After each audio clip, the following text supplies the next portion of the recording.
Hello YouTube land, this is Veteran Mountain Man again, and I'm coming to you today about the concept of secession, or a state exiting the Union, whichever you want to call it. And the discussion today is not going to focus around whether or not it's actually legal to leave, because the U.S. Constitution actually has no specific requirements for a state leaving the Union, and most states don't have it in their own constitution, so technically just about any state could leave the Union if they really chose and worked at it.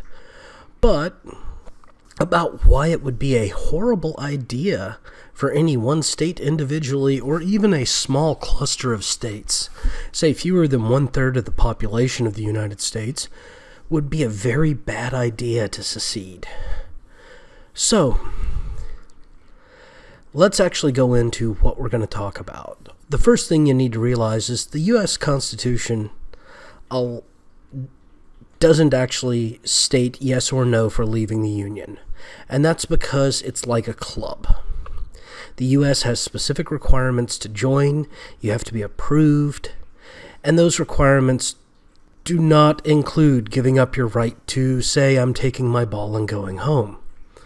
Since the Constitution is negative rights based, it means that restricting the federal government, it basically means that it doesn't grant powers, so therefore it doesn't have to tell you how you leave. You can just choose to leave. Now, the federal government doesn't have to let you leave, is the key. Now, the action of secession have some other situations that occur. And the first thing is that the postal system would be completely dissolved in your new and free and independent state. Why is this? Well, the postal system is actually dictated by the Constitution to be a federal power, as well as the federal interstates, which are built based on the postal road concept of the Constitution, both of which are actually discussed as powers of the federal government, and therefore you don't get to keep them. Now, the second thing that would happen is all federal programs would cease. Yes, you heard me, that's right, all of them. That includes SNAP or food stamps, because you would no longer be under the Department of Agriculture of the federal government of the United States. It would also strip away all Social Security, Medicare, Medicaid, all state monies for Department of Education, for Department of Transportation, Department of Defense, Department of Homeland Security. All of that money would be stripped away, because all of those monies are federal programs. And those federal programs belong to the United States government. And the United States government stipulates that you get that money only if you are a state of the Union. Now, there are some exclusions to that. Certain territories get certain types of capabilities and protections. But once again, they have legal standing because they are territories of the United States. Now, the third thing that would happen is your schools would need to be restructured. Since you're no longer subject to the Department of Education, all of your public universities would cease to receive any public funding. You would receive no more school education grants or loans. You would have to start by stipulating what could and could not be taught, who gets to be certified. All existing student loans would become due. And your state might be responsible for the debt. Not to mention, might also be responsible for the debt of students who are studying in other states. Now, defense is another issue that always comes up with secession. And I want to look at California as a specific example here. California, if they decided to secede, which is a popular sentiment on the internet right now, would have to be able to defend itself. California has a handful of naval bases, and I believe maybe 2 Air Force bases. All the rest of California's military facilities are Reserve and National Guard posts, which are not designed to be functional, full-time military occupation forces.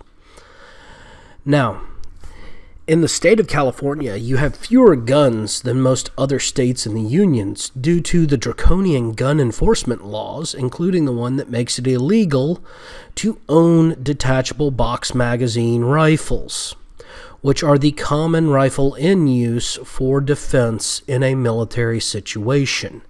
The AR-15, which is modeled after the M16, is a detachable box magazine rifle. The AR-10 is a detachable box magazine rifle. The M1A1 and M14 are detachable box magazine rifles. If you don't have modern weaponry, you cannot defend yourself against a modern opponent. And should you decide to secede, you would have to defend yourself from a possible incursion. Now, also, only about 1% of California's population is actually part of the National Guard. As far as I know, the California Guard does not have an air guard, which means it has little to no airstrike capability, and would basically be in a very bad state if it decided to try to take on the rest of the United States. So a military defense strategy would be pretty much impossible because the Sierra Nevada mountains aren't stopping the rest of the country. Now, you might be able to get the rest of the states to back your secession and only have to defend your borders in extreme circumstances, but you would need the rest of the Union to agree to it. And you would probably also need to get some foreign governments to back it as well, including Mexico and Canada, in order to push any kind of holding action on the United States as a whole. Now, another big thing that would be a problem is citizenship. How would you determine citizenship of the now, let's say, People's Republic of California? Just to give an example, is it everyone who lives in California is a citizen? Is it everybody who was born in California but not even necessarily living there now a Californian citizen and not a citizen of the United States? Will there be a period where you will allow people to leave California and enter the United States to retain their U.S. citizenships should they decide? Will you need a visa to enter the United States, or are you going to attempt to negotiate some sort of free governmental transportation across borders? What would the passport of a People's Republic of California look like? Where would it be valid? Which countries would you house treaties for tourist visas for up to 90 days without any restrictions? These are all things that the federal government handles already, and any state that chose to secede would have to deal with all of these questions, because all of these questions would be intrinsic and would be required to be answered. And I know many of you are going to say, well, you know, veteran, that's something that the new People's Republic of California could set up in their government. Yes, it is. And that is part of a government structuring. But if you don't have an idea and a plausible thesis and establishable setup for a government, and you decide to secede, it will become anarchy. And anarchy is a horrible thing. And an anarchic state tends to be overthrown by its neighbors.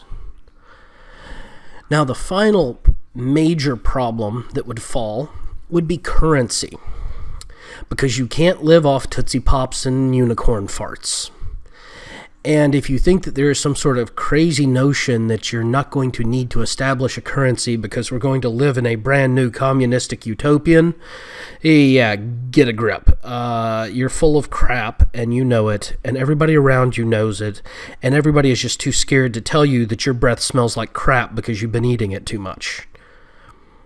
Currency is the way a modern society interacts with other societies, and you will need currency to have any kind of exchange with outside territories such as the United States, Canada, Mexico, Guatemala if you're wanting to trade with them, Russia, Canada, China, anybody. If you want to deal with anybody in the world, you will have to have some form of currency. You will have to have some way to annotate people's labor in an exchangeable, negotiable form that is not unicorn farts, Tootsie Pops, or something else of that nature. It needs to be specific to currency. Even if it's a cryptocurrency, it's still a currency. So you've got to figure that out. Now, let's just assume for a moment that the federal government did actually allow a state to secede, and they were somehow able to face these issues. It would be a very difficult, slow, horrible climb to stand that new independent nation up. It would not be a utopian situation. And there would be many other issues that would have to be addressed besides these. So there is very little worry that any one state would actually secede. It would realistically need to be closer to a third or 2/5 of the total population.